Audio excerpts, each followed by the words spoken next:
بے شک اللہ اور اس کے فرشتے نبی صلی اللہ علیہ وسلم پر درود پڑھ رہے ہیں۔ اے مومنو، تم بھی ان کے اوپر درود پڑھو اور پوری طرح سلام بھیجو۔ نبی کریم صلی اللہ علیہ وسلم نے فرمایا، مجھ پر درود پاک نہ پڑھا اس کا وضو نہیں ہے۔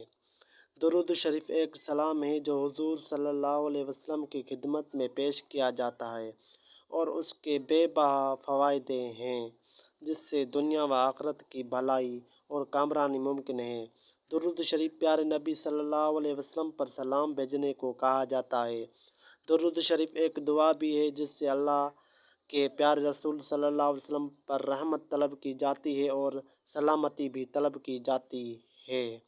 حضرت شیخ صادق رحمۃ اللہ علیہ نے فرمایا کہ اور جس کو ولایت حاصل ہوئی ہے تو اس کی بدولت ملی ہے۔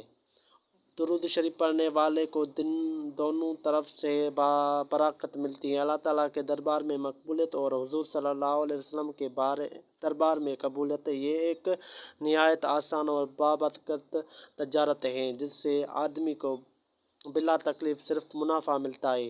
یہی وہ واحد وظیفہ ہے جس کے پڑھنے کے الٹ اثرات نہیں پڑتے ہیں اور ہم کثرت سے پڑھ سکتے ہیں۔ حضرت علامہ احمد بن المبارک اپنی مشہور کتاب البرز میں جو غوث الزمان برعرفان سیدنا عبدالعزیز رحمۃ اللہ علیہ کے ملفوظات پر مشتمل ہے، 11ویں باب میں فرماتے ہیں کہ حضرت شیخ سے اس قول کے بارے میں فرماتے سنا تھا کہ نبی کریم صلی اللہ علیہ وسلم پر درود شریف ہر ایک شخص سے قطعی طور پر قبول ہے۔